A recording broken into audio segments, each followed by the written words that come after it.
destinados a reinar. Capítulo 13. A dádiva da não condenação.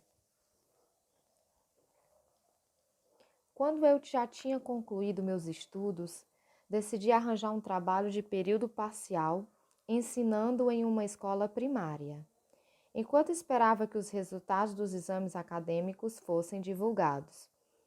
Tornei-me então professor de uma classe de cerca de 30 alunos na faixa dos 10 anos de idade.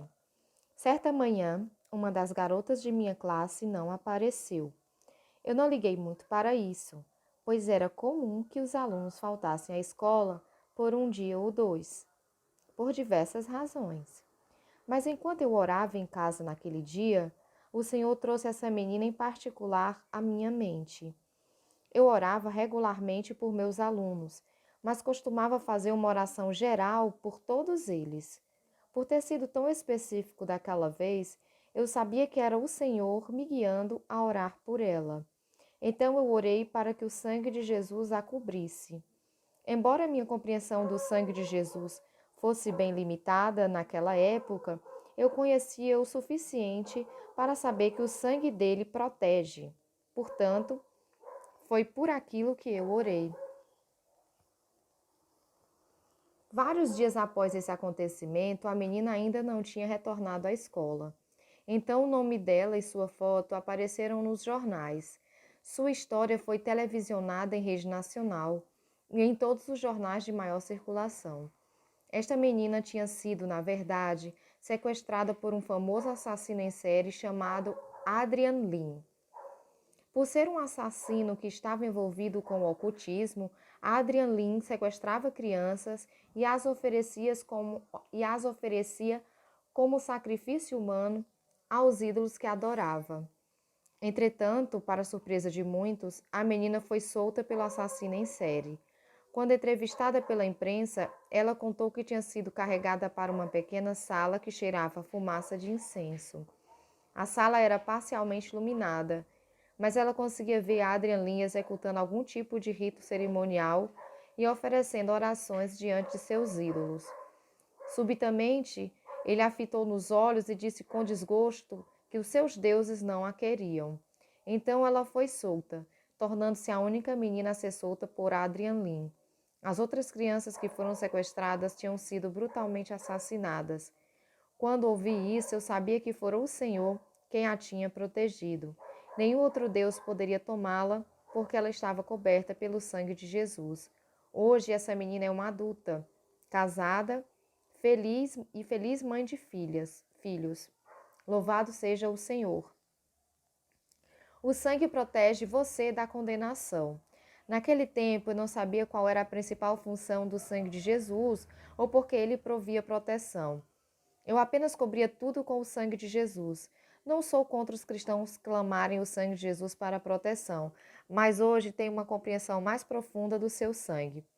Você sabe o que Jesus disse sobre o sangue na noite em que foi traído?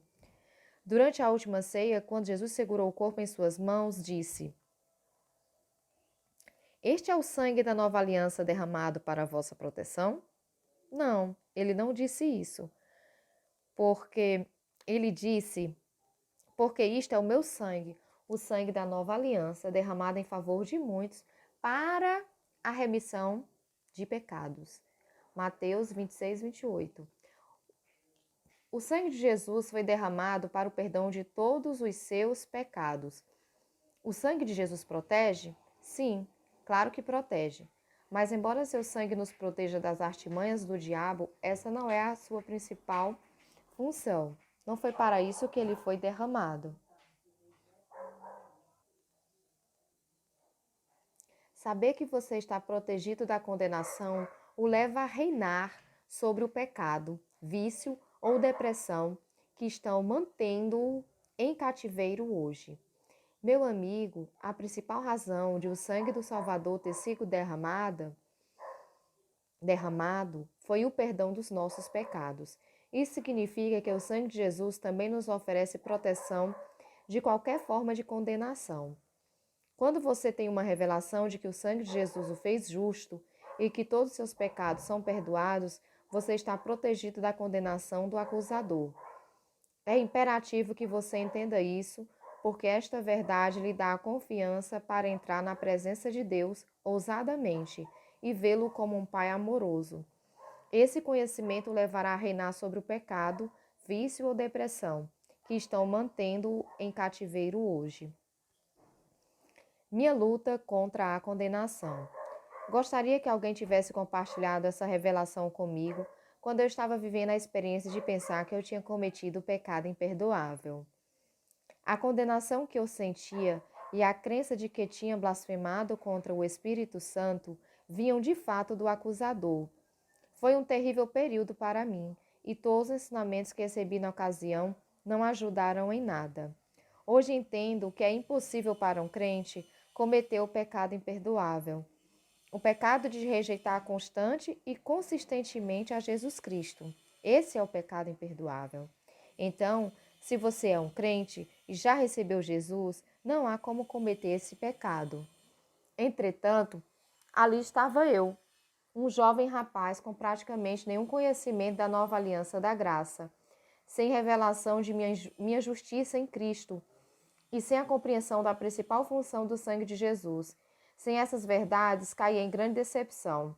Eu acreditava que tinha pecado irrevogavelmente contra Deus.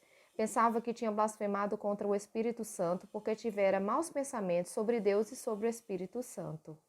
Fui cruelmente bombardeado com sentimentos de culpa e condenação, até que senti como se minha mente fosse estourar. Toda essa condenação vinha do diabo. O acusador tinha colocado pensamentos negativos em minha mente sobre Deus e eu não sabia como lhe resistir. Então assumi aqueles pensamentos como sendo meus e recebi suas mentiras e condenação por aqueles pensamentos. Voltando àquele tempo, eu sequer sabia que Deus tinha um chamado em minha vida. Como eu poderia saber? Eu realmente acreditava que sequer estava indo para o céu por causa do pecado imperdoável que tinha cometido. Atormentado pelo senso devastador da condenação, fui pedir oração ao homem de Deus, esperando que ele fosse capaz de me libertar dos meus pecados e da opressão. O seu nome é Percy Campbell. E naquele tempo, ele administrava uma das mais proeminentes escolas bíblicas em Singapura. Percy impôs suas mãos sobre mim e orou. Mesmo depois de tanto tempo, ainda posso me lembrar exatamente de como ele falou, com seu típico sotaque neozelandês. Joey, eu vejo você no espírito. Vejo você pregando para milhares de pessoas. Repare que naquele tempo eu ainda estava no ensino médio e mal conseguia falar diante de um grupo de pessoas, sem gaguejar sem parar. De fato, havia um professor realmente cruel que sempre me fazia ficar em pé diante da turma e ler em voz alta. Todas as meninas acabavam sorrindo e por fim gargalhando de mim, enquanto eu só gaguejava, tentando desesperadamente terminar uma frase. O meu rosto ficava vermelho e minhas orelhas queimavam. Aqueles momentos eram realmente dolorosos. Então, quando procurei Percy para uma libertação da minha opressão, mas em lugar disso, recebi uma profecia, a profecia que eu falaria para milhares de pessoas, e isso realmente me assustou. Em 2004, Percy visitou nossa igreja e viu por si mesmo o quanto ela tinha crescido pela graça de Deus. Quando finalmente nos falamos após o culto, foi com lágrimas nos olhos que ele disse: a profecia se cumpriu. Ele se lembrou do que tinha dito sobre mim muitos anos antes, quando eu ainda era um adolescente lutando contra a opressão e a condenação. Toda glória a Jesus. Meu amigo, eu sei o que significa estar debaixo da culpa e da condenação do acusador. Ele está usando a mesma estratégia para afligir os crentes hoje. O diabo virá diversas vezes para fazer você se sentir culpado de algo que possa ter pensado. Ele o faz se sentir culpado de seu papel como pai. Ele o faz se sentir culpado como provedor do seu lar. Ele faz você se sentir culpado como empregado. Ele faz você se sentir culpado como empregador. Ele o faz se sentir culpado até mesmo por ficar doente. A propósito, o crente jamais deve se sentir culpado por ficar doente. Temos de ser cautelosos para não criar uma cultura na igreja de que as pessoas pensem que nunca serão atacadas por sintomas de doença se estiverem andando com Deus. Adoecer não significa que você tem pecado ou que Deus está lhe ensinando alguma lição. Só significa que a sua cura está a caminho. Quando Jesus e seus discípulos viram um homem cego de nascença, os discípulos lhe perguntaram se aquele homem era assim porque tinha pecado ou porque seus pais tinham pecado. E Jesus respondeu: nenhum dos dois. E ele continuou a dizer: eu sou a luz do mundo. E prosseguiu em abrir os olhos daquele homem. João 9, do 1 ao 7. Eu amo o estilo de Jesus. Amigo, quando há um problema, enfrente-o. Não pergunte de quem é a culpa. Não pergunte se a culpa é do seu pai, do seu avô ou do seu bisavô. Não pergunte. Vamos aprender a lidar com as situações ao modo de Jesus. Quando ficou frente a frente com o homem cego, Jesus declarou que ele mesmo era a luz do mundo e curou o homem. Então, não deixe o diabo fazer você se sentir culpado por ficar doente. É a culpa que o deixará doente. Elimine toda a condenação da sua vida. O diabo é mais esperto que muitos psiquiatras e psicólogos, porque ele não lida com aquilo que é periférico. Ele não se distrai com detalhes superficiais. Você sabe qual é o nome do diabo? Seu nome não é assassino, embora ele mate, nem ladrão, embora roube. Seu nome é destruidor. Nem é destruidor, embora ele destrua. O seu nome é Satanás, que em hebraico significa o acusador. Ele é o promotor contra você. Um promotor não menciona qualquer de seus pontos bons. Ele está ali para acusá-lo de cada uma das suas falhas. Ele trará à tona cada peça de roupa suja e mostrará com evidência após evidência as suas falhas. Enquanto tentamos lidar com o estresse e o medo, o diabo vai direto à raiz mais profunda e usa a lei para amontoar culpa e condenação sobre você. Ele sabe que quando você está debaixo da condenação, o medo, o estresse e todo tipo de doença vem a seguir. Então ele o ataca direto na jugular. Quando você está debaixo da condenação, o medo, o estresse e todo tipo de doença vem a seguir. Então, o que devemos fazer? Devemos arrancar a condenação bem na sua raiz e erradicá-la de nossas vidas. Portanto, quando você ouvir a voz do acusador, lembre a si mesmo que agora não há mais condenação para aqueles que estão em Cristo. Por quê? Porque não importa o que o diabo condena em você. A verdade é que o sangue de Jesus foi derramado para o perdão de todos os nossos pecados. Romanos 8:1. Não há um só pecado, nem uma só vírgula de culpa ou condenação que o diabo possa atirar contra você, que o sangue de Jesus já não tenha removido completamente. Não admira que Isaías 54 diga que nenhuma arma forjada contra você prosperará. Qual é a arma que o diabo usa contra você? Acabamos de aprender que essa arma é a lei. O diabo usa a lei para condenar os crentes e lembrar-lhes de que esmoreceram. Mas a palavra de Deus declara: nenhuma arma forjada contra ti prosperará, e toda língua que se levanta contra ti em juízo, tu a condenarás. Isaías 54, verso 17. O diabo usa a língua dele para proferir palavras de culpa e condenação. Mas pelo sangue de Jesus, você tem a autoridade e o poder de condenar toda palavra de julgamento que se levanta contra você. A dádiva da não condenação. Pastor Prince, se os crentes souberem que não há condenação para eles, não vão sair por aí pecando? Bem, é óbvio que Jesus não pensa assim. Você lembra o que ele disse para a mulher que foi apanhada em adultério? Quando Jesus se levantou e não viu ninguém, exceto a mulher, disse a ela: Mulher, onde estão os teus acusadores? Ninguém te condenou? E ela disse: Ninguém, Senhor. E então Jesus lhe disse: Nem eu te condeno. Vai e não peques mais. João 8, do versículo 10 ao 11. Agora preste muita atenção nisto. Jesus deu a dádiva de não condenação antes de dizer a ela para ir e não pecar mais. No entanto, a igreja hoje diz: vá e não peques mais primeiro, e só então nós não vamos condenar você. Essa é a razão de as pessoas estarem se afastando, assustadas das igrejas.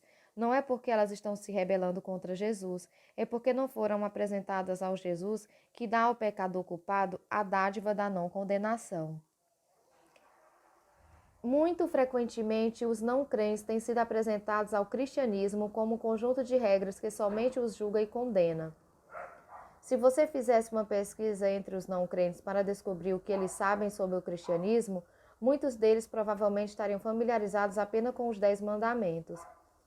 Eles conhecem somente acerca da lei que mata e não sobre a pessoa que veio para trazer vida. Contudo, meu amigo, o cristianismo não tem nada a ver com leis. Tem a ver com Jesus e como ele derramou seu sangue para o perdão dos nossos pecados. Pois sem sangue, a Bíblia diz que não há perdão dos pecados. Hebreus 9:22.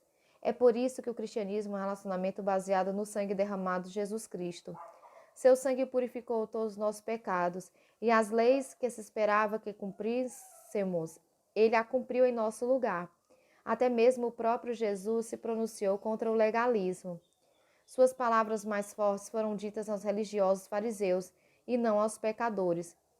Eu desafio você a encontrar qualquer ocorrência na Bíblia em que Jesus chamou os coletores de impostos ou prostitutas de raça de víboras.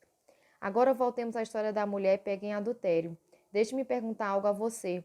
A mulher era culpada? Sim, ela era. Absolutamente.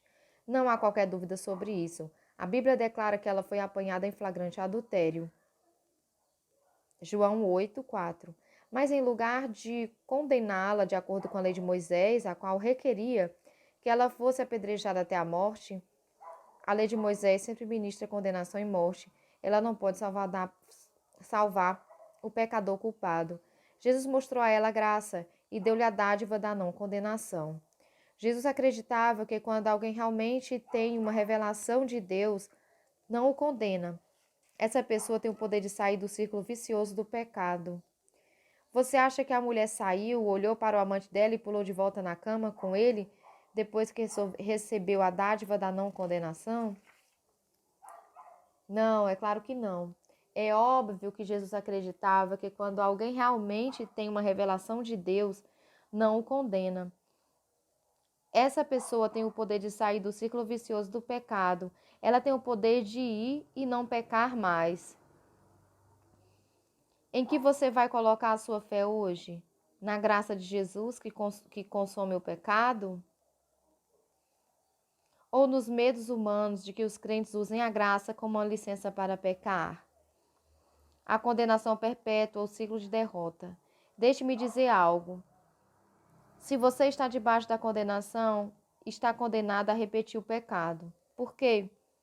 Porque quando está debaixo da condenação, você se sente culpado e condenado, e acredita que a comunhão com Deus está quebrada. E uma vez que você acredita que Deus está longe, acaba cometendo esse pecado novamente. Você tenta fazer algo bom que eu faço sentir que restaurou sua comunhão com Deus. Mas se você falha de novo, começa a receber condenação novamente. E o ciclo de derrota continua. O método de Jesus de reagir ao pecado é completamente diferente. Quando você peca, ele lhe diz: nem eu te condeno, vai e não peques mais. Quando você receber a dádiva de não condenação dele, você saberá muito além de qualquer dúvida que o relacionamento com Deus jamais é quebrado, porque o sangue de Jesus continuamente purifica você. Creia que você é a justiça de Deus por meio de Cristo e simplesmente receba a dádiva da não condenação, que dá a você o poder de ir e não pecar mais. Não abra mão da graça. Pastor Prince, eu sei de alguém que diz que está debaixo da graça, mas está claramente vivendo em pecado. Uma pessoa pode estar debaixo da graça e ainda viver em pecado? Meu amigo, não abra mão do evangelho da graça só porque você vê alguns exemplos negativos. Vá até a pessoa e a confronte. E se ela diz: bem, eu estou debaixo da graça, mas ainda vive um estilo de vida de pecado, isto é o que eu diria a ela. Não, você não está debaixo da graça. A Bíblia diz que o pecado não tem domínio sobre você. Não quando você está debaixo da lei, mas sim quando está debaixo da graça. Então, se você está vivendo em pecado, definitivamente não está debaixo da graça. Você não está desfrutando da dádiva de não condenação e do fator gratuito e merecido vindos de Deus, favor gratuito e merecido vindos de Deus. É por isso que o pecado o domina. Você não pode declarar que está debaixo da graça se continua a viver em pecado. Tais pessoas se tornam agentes que o diabo usa para introduzir gradualmente a suspeita e o medo contra o evangelho da graça. Mas não devemos abrir mão do evangelho que Jesus pregou só porque um pequeno grupo de pessoas usa a graça como uma desculpa para seu estilo de vida de pecado. Se alguém tem realmente conhecido e experimentado a graça e a dádiva da não condenação, essa pessoa não quer viver em pecado. O pecado será a última coisa em sua mente. Deixe-me expressar isso muito claramente. Ninguém que esteja vivendo em pecado está debaixo da graça. Nem mesmo experimentou a dádiva da não condenação. Porque a graça sempre resulta em vitória sobre o pecado. O poder de não pecar mais. Creio que muitos crentes desejam viver uma vida que glorifique a Deus. E creio que a maioria de nós, raça humana normal e racional, não está procurando por uma desculpa para pecar. Mas há uma luta contra a qual o próprio Paulo escreveu a respeito, porque nem mesmo compreendo o meu próprio modo de agir, pois não faço o que prefiro e sim o que detesto. Romanos, capítulo 7, versículo 15. Estou escrevendo para crentes que vivem essa genuína luta contra a lei e que, como Paulo, estão gritando: desventurado homem que sou, quem me livrará do corpo desta morte? Se esse é meu grito, então isto foi escrito especialmente para você. Se esse é seu grito, então isto foi escrito especialmente para você. A pessoa que liberta você é Jesus. Sua maravilhosa graça salva todo desventurado.